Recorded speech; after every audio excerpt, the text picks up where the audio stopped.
جتنی آپ سے ہو سکے، جتنا ہو سکے نیک اعمال کریں اور اس کے نیک کاموں کی طرف بڑھیں۔ رمضان المبارک کا جو مہینہ چل رہا ہے اس سے بھرپور فائدہ اٹھائیں، نیکیوں کو جمع کریں۔ فرصت کے اوقات ہیں، نوافل فرائض کے ساتھ ساتھ نوافل کا اہتمام کریں، قرآن کی تلاوت ہے، صدقات و خیرات ہیں، بہت سارے راستے ہیں میرے دوستو نیکیوں کے، تو اس سے کیا ہے ہم فائدہ اٹھا سکتے ہیں۔ آج میں جو کچھ باتیں عرض کرنا چاہتا ہوں اسی تعلق سے، صحیح مسلم کی روایت ہے اور حدیث کا ایک ٹکڑا، اور اسی کے تعلق سے کچھ بات کروں گا انشاءاللہ۔ اللہ کے نبی صلی اللہ علیہ وسلم نے ایک موقع فرمایا تھا، علیک بکثرت السجود، علیک بکثرت السجود للہ۔ اس کا ترجمہ یہ ہے کہ اپنے لیے اللہ کو کثرت سے سجدہ کرنا لازم پکڑو۔ صحیح مسلم میں واقعہ جو ہے موجود ہے اور اس طرح سے ہے، میں اسے بتا دینا چاہتا ہوں، چونکہ میں حدیث کا ترجمہ ہی کروں گا تاکہ وقت بچے اور اس سے ہم فائدہ اٹھا سکیں۔ ایک صحابی ہیں معدان بن ابی طلحہ رضی اللہ تعالیٰ عنہ، فرماتے ہیں میں رسول اللہ صلی اللہ علیہ وسلم کے آزاد کردہ غلام ثوبان کو ملا تو ان سے کہا مجھے ایسا عمل بتاؤ کہ جس سے میں کروں تو اللہ مجھے اس کی وجہ سے جنت میں داخل کر دے۔ کون فرما رہے ہیں؟ یہ صحابی جو معدان بن ابی طلحہ ہیں۔ ملتے ہیں کس سے؟ نبی کریم صلی اللہ علیہ وسلم کے غلام تھے ایک ثوبان، جن کو نبی صلی اللہ علیہ وسلم نے آزاد کیا تھا۔ ثوبان سے پوچھتے ہیں کہ کوئی مجھے عمل بتاؤ جس عمل کو کروں تو اللہ مجھے اس کی وجہ سے جنت میں داخل کر دے۔ یا میں نے کہا، حدیث کے الفاظ ہیں، یا انہوں نے یہ کہا کہ مجھے ایسا عمل بتلاؤ جو اللہ کو سب سے زیادہ پسند ہو۔ وہ کہتے ہیں میں نے یہ بات کہی یا وہ کہا، بہرحال دونوں جو ہے اچھے عمل ہی کے تعلق سے ہے۔ یہ فرماتے ہیں کہ وہ خاموش رہے، ثوبان خاموش تھے۔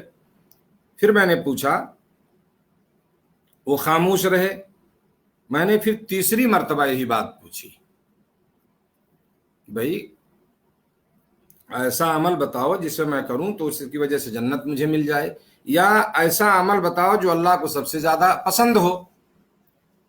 تو تیسری مرتبہ جب کہتے ہیں، یہ فرماتے ہیں میں نے جب پوچھا تو انہوں نے کہا، حضرت ثوبان نے کہا کہ میں نے اس کی بابت رسول اللہ صلی اللہ علیہ وسلم سے پوچھا تو آپ نے فرمایا تھا اپنے نفس پر اللہ کے لیے کثرت سے سجدہ کرنا لازم پکڑ، اس لیے کہ جب بھی تو اللہ کو سجدہ کرے گا تو اس کی وجہ سے اللہ تعالیٰ تیرا ایک درجہ بلند اور تیرا ایک گناہ جو ہے وہ معاف کر دے گا۔ سمجھ رہے ہیں؟ کوئی ریاض خان صاحب ہیں، انہوں نے سلام کیا۔ اچھا، وعلیکم السلام ورحمۃ اللہ وبرکاتہ۔ جتنے لوگ سن رہے ہیں اور میں نے سلام کیا ہے پھر کر لیتا ہوں، السلام علیکم ورحمۃ اللہ وبرکاتہ۔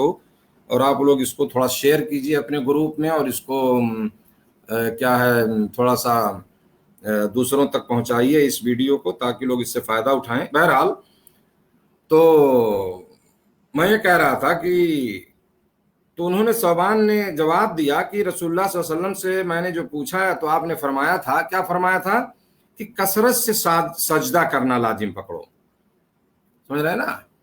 یعنی جنت میں جانے کا جو سوال انہوں نے کیا، کوئی ایسا عمل بتاؤ جس وجہ سے جنت میں جاؤں، یا انہوں نے کہا میں نے پوچھا کہ مجھے ایسا عمل بتاؤ جو اللہ کو سب سے زیادہ پسند ہو۔ تو کثرت سجدہ میرے دوستو، کثرت سجدہ کا مطلب کیا ہے؟ زیادہ سے زیادہ نماز پڑھنا، عبادت کرنا۔ سمجھ رہے ہیں نا؟ ایک اور واقعہ میں بتا کر کے پھر انشاءاللہ تھوڑی سی اس کی میں تشریح کرنا چاہتا ہوں۔ صحیح مسلم ہی میں ایک اور واقعہ موجود ہے۔ حضرت ربیعہ بن کعب اسلمی رضی اللہ تعالیٰ عنہ بیان کرتے ہیں کہ میں رسول اللہ صلی اللہ علیہ وسلم کے ساتھ رات گزارتا تھا۔ میں آپ کو وضو کا پانی لا کر دیتا، آپ کی دیگر حاجت، دیگر ضرورت پوری کرتا۔ بس ایک مرتبہ آپ نے فرمایا، نبی کریم صلی اللہ علیہ وسلم نے کس سے فرمایا؟ حضرت ربیعہ بن کعب اسلمی سے، جو نبی صلی اللہ علیہ وسلم کے ساتھ رات گزارتے تھے۔ تو آپ نے ان سے فرمایا تم مانگ، سمجھ رہے ہیں نا. تو میں نے کہا یعنی نبی صلی اللہ علیہ وسلم نے کہا کہ تجھے تو کچھ سوال کرنا ہے، کچھ مانگنا ہے تو مانگ لے، کیا چاہیے تجھ کو. تو حضرت ربیہ فرماتے ہیں کہ میں نے کہا میں آپ سے جنت میں آپ کی رفاقت کا سوال کرتا ہوں، آپ کی صحبت چاہتا ہوں. سمجھ رہے ہیں نا. دیکھیے صحابی ہیں، بہت کچھ چیز مانگ سکتے تھے. اگر ہم لوگوں کو اگر ایسا کچھ موقع ہے تو بھائی پتہ نہیں کیا آدمی مانگے گا، لیکن نبی موقع بڑا اچھا تھا. نبی کریم صلی اللہ علیہ وسلم نے خود مانگنے کے لیے کہا تو انہوں نے کہا کہ میں جنت میں آپ کی رفاقت کا سوال کرتا ہوں، یعنی آپ کا میں ساتھ چاہتا ہوں. تو آپ صلی اللہ علیہ وسلم نے فرمایا اس کے علاوہ کچھ اور چاہیے؟ تو انہوں نے کہا میں نے کہا کہ بس یہی کافی ہے، جنت میں آپ کا ساتھ مل جائے اور مجھے کچھ نہیں چاہیے. تو آپ صلی اللہ علیہ وسلم نے فرمایا تو اپنے نفس پر کثرت سجود کے ساتھ میری مدد کر، یعنی اس معاملے میں تو میری مدد کر تاکہ تو میرے ساتھ جنت میں رہے. تو میں اتنے کہہ رہا ہوں تجھ سے کہ تو زیادہ جو ہے سجدہ کر، یعنی تو نماز پر پڑھ. سمجھ رہے ہیں نا. یہاں میرے دوستو جو کثرت سجود کا ذکر آیا دونوں روایتوں میں، اس سے مراد جو ہے نفلی نماز کی کثرت ہے. نفلی نماز یعنی فرض نمازوں کے علاوہ، فرض تو پڑھنا ہی پڑھنا ہے آپ کو، تو فرض کے علاوہ جو ہے نفلی نمازوں کو کثرت سے پڑھنا چاہیے، کیونکہ یہ اللہ رب العالمین کا قرب، اس کی نزدیکی اور اللہ رب العالمین کی رضا، اس کی خوشنودی حاصل کرنے کا ایک بہت بڑا ذریعہ ہے. سمجھ رہے ہیں نا. نفلی نماز ہے، نفلی عبادت ہے. فرض آپ پڑھ رہے ہو الحمدللہ، لیکن عادت ڈالو کہ آپ نفلی نماز پڑھو، جتنے پڑھ پاؤ آپ، 10 رکعت 20 رکعت ایک ساتھ نہیں پڑھ سکتے تو گاہے بگاہے پڑھتے رہیے. کبھی آپ 4 پڑھ لیے چلیے، پھر کبھی رات میں 8 پڑھ لیے، کبھی کسی ٹائم 2 پڑھ لیے. تو یہ نفلی جو ہے یعنی ایک زائد نماز، نفل کا مطلب زائد جو فرض کے علاوہ جو آپ پڑھ رہے ہیں، اور اس کی بڑی اہمیت ہے میرے دوستو. سمجھ رہے ہیں نا. جیسا کہ ایک روایت ہے کہ اللہ رب العالمین نے فرمایا حدیث قدسی میں کہ ایک بندہ مجھ سے نفلی عبادتوں کے ذریعہ، نوافل کے ذریعہ میرے قریب ہو جاتا ہے. سمجھ رہے ہیں نا. نوافل کے ذریعے اللہ رب العالمین کی قربت حاصل ہوتی ہے. اور یہاں آپ دیکھیے صحابی کے سوال میں نبی کریم صلی اللہ علیہ وسلم سے صحابی نے کہا میں آپ کے ساتھ، آپ کی رفاقت، آپ کا صحبت، آپ کا ساتھ چاہتا ہوں جنت میں. تو آپ صلی اللہ علیہ وسلم نے فرمایا کہ تو کثرت سجود سے زیادہ سجدہ کر کے تو میری مدد کر اس معاملے میں. تو نفلی عبادتیں میرے دوستو نیک اعمال میں اللہ کا قرب حاصل کرنے کا ایک بہت ہی بڑا ذریعہ ہے. اور نیک اعمال ہی سے میرے دوستو ہمارے درجات بلند ہوں گے، ہماری کامیابی ہوگی، جنت ملے گی انشاءاللہ، ہے نا. تو یہاں آپ دیکھیں کہ نبی صلی اللہ علیہ وسلم نے ان کو یہی تاکید کی کہ تم نوافل پڑھو جو ہے. اس سے بھی معلوم ہوا. اچھا ایک چیز میں یہاں بتا دینا چاہتا ہوں کہ بہت سارے لوگ جو ہے کثرت سجود کیا مفہوم کیا سمجھتے ہیں، وہ ایسے ہی فرض نماز پڑھنے کے بعد صرف سجدہ کر لیتے ہیں. یہ میں نے اپنے آنکھ سے دیکھا ہے. خبر کی ایک مسجد میں یہیں اقربیہ میں ہم نے نماز پڑھی، مغرب کی غالباً نماز تھی عائشہ کی. تو ایک آدمی جو ہے بغل میں دیکھا کہ نماز پڑھ کے جانے سے پہلے وہ سجدہ کر رہے ہیں، سجدہ کر کے اٹھ کے جانے کی تیاری میں تھے. تو ہمارے ساتھ ایک شیخ صاحب تھے وہاں پہ میرے بغل میں جاننے والے، تو انہوں نے اس کو بیٹھا لیا، مجھ سے کہا تم تھوڑا اس کو سمجھاؤ. میں نے پوچھا بھائی کیوں؟ تو کہا کہ مطلب یہ میں نے سنا ہے کہ سجدہ زیادہ کرنا چاہیے. سمجھ رہے ہیں نا. تو یہ غلط مفہوم لیا گیا ہے. صرف سجدہ نہیں کرنا ہے، آپ کو مکمل نماز پڑھنی ہے. وہ تو آدمی ایک دن میں پتہ نہیں 1 لاکھ سجدہ کر لے گا اس طرح سے. تو یہ دیکھیے لوگوں کو گمراہ کیا جا رہا ہے. یا تو وہ آدمی کسی سے سنا ہوگا، سمجھ رہے ہیں نا، جیسا کہ بتایا گیا اس کو، علماء نے بتایا ہوگا. تو اس طرح سے لوگوں کو دھوکے میں نہیں رکھنا چاہیے یا لوگوں کو گمراہ نہیں کرنا چاہیے. ایک عالم کی ذمہ داری یہ ہے، یا جس کے پاس علم ہے دین کا، گرچہ وہ عالم نہیں لیکن دین کا علم ہے اس کے پاس، تو صحیح بات بتائے لوگوں کو. قرآن و حدیث کا جو صحیح مسئلہ ہے اس کو سمجھایا جائے. اب یہ کثرت سجود کا مطلب تو نہیں ہے کہ آپ جب نماز پڑھو تو 2 سجدہ کر لیا کرو، ایسے ہی نماز ختم ہو گئی، آپ پڑھ چکے، اب نکلنا ہے مسجد سے 2 سجدہ کر لو چلے جاؤ. یہ کون سی نماز ہے؟ یہ کون سا سجدہ ہے؟ یہ اللہ کے نبی صلی اللہ علیہ وسلم سے میرے دوستو یہ ثابت نہیں ہے. سمجھ رہے ہیں. مکمل ہمیں نماز پڑھنی ہے. یہ سارے اعمال جو ہے جو اللہ کے رسول صلی اللہ علیہ وسلم سے ثابت نہیں ہے، جو پرمانت نہیں ہے، صحابہ سے جو ثابت نہیں، اس سے ہمیں دور رہنا چاہیے. یہ غلط طریقہ ہے اور اس پر اس طرح ہمارا عمل نہیں ہونا چاہیے. تو کثرت سجود کا مطلب یہ ہے کہ آپ جو ہے نماز مکمل پڑھیں، نفلی نماز 2 رکعت پڑھیے، 4 پڑھیے، 6 پڑھیے، 8 پڑھیے، 10 پڑھیے، جو آپ کو توفیق ملتی ہے. تو جتنے آپ پڑھیں گے اتنے سجدہ بڑھے گا. اس میں 10 رکعت پڑھیں گے تو 20 سجدہ ہو جائے گا، سمجھنا. 8 پڑھیں گے 16 ہوگا، 4 پڑھیں گے 8 سجدہ ہو جائے گا، ہر رکعت میں 2 سجدہ. تو کثرت سجود کا مطلب یہ ہے کہ نفلی نماز جو ہے کثرت سے پڑھنی ہے. ایک چیز میرے دوستو یہ بھی معلوم ہوئی کہ قیامت والے دن نیک اعمال ہی انسان کی نجات اور اللہ کے فضل و کرم کے حصول کا ذریعہ ہوں گے. سمجھ رہے ہیں نا؟ اور کوئی چیز نہیں. آج تو جو ہے بزرگوں کا قرب، ان سے عقیدت، محبت اور ان کی خدمت، اس کو ہی کیا ہے لوگوں نے ایک ذریعہ سمجھ لیا. جیسے بہت سارے لوگ آج اس چیز کو سمجھتے ہیں آج جو اسی بنا پر کسی نہ کسی گدی اور خانگاہ سے کیا ہے اپنے آپ کو جوڑنا لوگ ضروری خیال کرتے ہیں اور عمل سے غافل رہتے ہیں. فلاں خانقاہ سے جڑ جاؤ تمہاری مغفرت جنت مل جائے گی، فلاں پیر صاحب سے اپنی نسبت جوڑ لو تم کامیاب ہو گئے. سمجھ رہے نا؟ فلاں جو ہے گدی نشین پیر صاحب کے پاس جاؤ، اس کے مرید ہو جاؤ، تمہاری کامیابی ہو جائے گی. سمجھ رہے ہیں؟ ایسا نہیں ہے. اگر ایسا ہوتا تو عمل کی کیا ضرورت تھی؟ اگر ان گدی نشینوں اور خانقاہوں پر بیٹھے ہوئے جو علماء کو یعنی عوام کو گمراہ کرنے والے اور شرک و بدعت کی دلدل میں ڈھکیلنے والے جو اس طرح سے علماء بیٹھے ہوئے ہیں، یا علماء تو بہرحال میں نہیں کہتا ان کو، سمجھ رہے ہیں نا، جو عالم ہوگا تو ایسی گندی حرکت نہیں کرے گا، وہ ایسی غلط اعمال نہیں کر سکتا ہے. تو آج جو اس طرح لوگ بیٹھ کر کے لوگوں کو گمراہ کر رہے ہیں، انہیں اللہ کا ڈر نہیں ہے. وہ نہیں سمجھتے اس چیز کو کہ بھئی عمل کتنی بڑی چیز ہے، عمل ہی سب کچھ ہے. سمجھ رہے ہیں نا؟ لا الہ الا اللہ محمد رسول اللہ کے جو تقاضا ہے پڑھنے کے بعد وہ اعمال ہے، اس سے مستغنی اور بے نیاز ہم نہیں ہو سکتے. تو آج جو ہے ان کو عمل سے غافل کیا جاتا ہے. مرید بن جاؤ تم کامیاب ہو، پیر صاحب تم کو جنت میں پہنچوا دیں گے، سب بخشوا دیں گے. نعوذ باللہ من ذالک. مرتے وقت میں نے سنا کہ وہ ابھی سفارشی خطوط لکھتے ہیں لوگ، لیٹر لکھتے ہیں وہ، اور کفن میں رکھ دو، پیر صاحب کی طرف سے ہے، وہ جاؤ تمہارا کلیان ہو جائے گا، تمہاری نجات ہو جائے گی. استغفر اللہ. یہ چیزیں نہیں ہیں میرے دوستو. آؤ میں سناتا ہوں، ایک حدیث سناؤں گا ابھی. تو میرے دوستو عمل جو ہے ضروری ہے. کسی سے نسبت، کسی پیر فقیر ہے نا، گدی نشین خانقاہ سے، مزار سے وابستگی جو ہے اس سے جڑ جانا، اپنے تعلق کو قائم کر لینا، یہ آپ کی نجات کے لیے کافی نہیں ہوگا، ہے نا. یہ سب شرک کے اڈے ہیں. بچیے ان جگہوں سے، بچائیے اپنے آپ کو، اپنی عزتوں کو بچائیے، اپنے پیسوں کو بچائیے اور اپنے لوگوں کو بچائیے. جہاں تک جو آپ کے حلقے میں جو لوگوں نے سمجھائیے کہ ایسی خانقاہوں، ایسی درگاہوں سے دور رہیں. وہ سمجھ رہے ہیں نا؟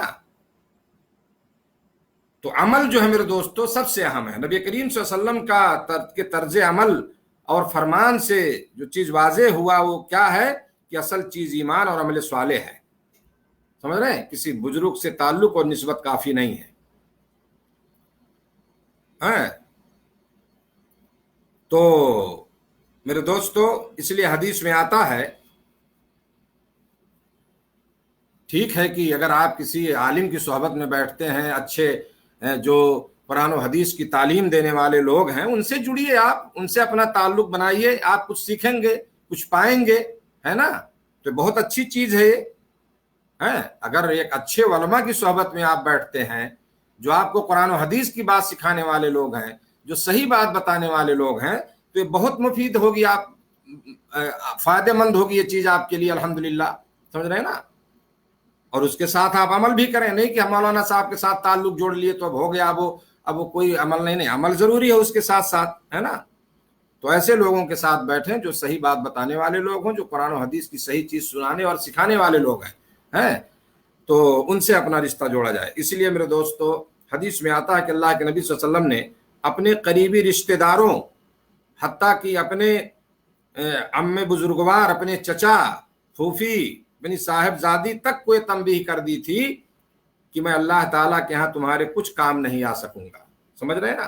مسلم کی روایت ہے، وہ حدیث میں پڑھ دینا چاہتا ہوں. یا بنی عبد المطلب لا اغنی عنکم من اللہ شیئا، یا عباس بن عبد المطلب لا اغنی عنک من اللہ شیئا، یا صفیۃ عمۃ رسول اللہ لا اغنی عنک من اللہ شیئا، یا فاطمۃ بنت رسول اللہ سلینی ما شئت لا اغنی عنک من اللہ شیئا. سمجھ رہے ہیں نا؟ واضح فرمایا اللہ کے نبی صلی اللہ علیہ وسلم نے، اے اولاد عبد المطلب، آپ نے فرمایا اے عبد المطلب کی اولاد سن لو، میں اللہ کے یہاں تمہاری طرف سے کچھ بھی کفایت نہیں کر سکوں گا، میں تمہارے کام نہیں آ سکوں گا. اے عباس بن عبد المطلب، اپنے چچا کو کہہ رہے ہیں، سمجھ رہے ہیں نا، میں اللہ کے مقابلے میں آپ کے کچھ کام نہیں آ سکوں گا.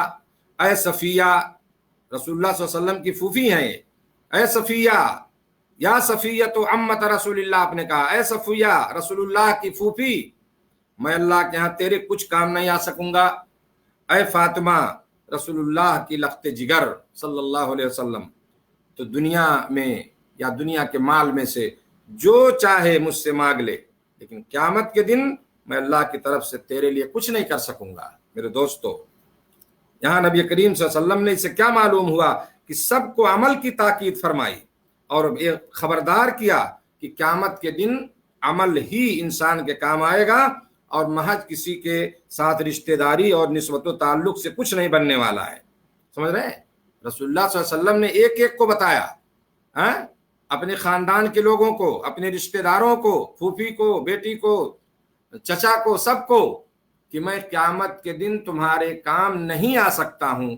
تو جب نبی اپنے رشتہ داروں کے، اپنے پھوپھی، چچا، بیٹی کے کام نہیں آ سکتا تو اب ہما شما کی کون سی بات ہے بھائی؟ یہ دنیا میں جو بڑے بڑے آستانے بنا کر بیٹھنے والے اور لوگوں کی جیبوں پر ڈاکہ ڈالنے والے، جنہوں نے یہ سب ڈھونگ رچ کے سب کچھ ایجاد کر لیا ہے، بڑی بڑی خانقاہیں، درگاہیں، یہ دربار، یہ درباری ملے جو ہے، یہ کام آئیں گے تمہارے جو تم ان سے مریدی اور اس کا رشتہ جوڑتے ہو؟ نبی کہہ رہے ہیں کہ میں کسی کے کام نہیں آؤں گا، اپنے گھر کے لوگوں کے بارے میں. اور یہ لوگ جو ہے دوسروں کو بخشوانے کا ٹھیکہ لیے ہوئے ہیں، جنت میں پہنچ جاؤ گے تم، فلاں سے رشتہ جوڑ لو، اس کے مرید بن جاؤ، بہت بڑے پیر پہنچے ہوئے ہیں، کسی چیز کی ضرورت نہیں پڑے گی. سمجھ گئے نا؟ میرے دوستو، اللہ نے عقل دیا ہے سب کو، سوچئے، غور کیجئے. سمجھ رہے ہیں نا؟ بغیر عمل کے کچھ بھی نہیں ہوگا.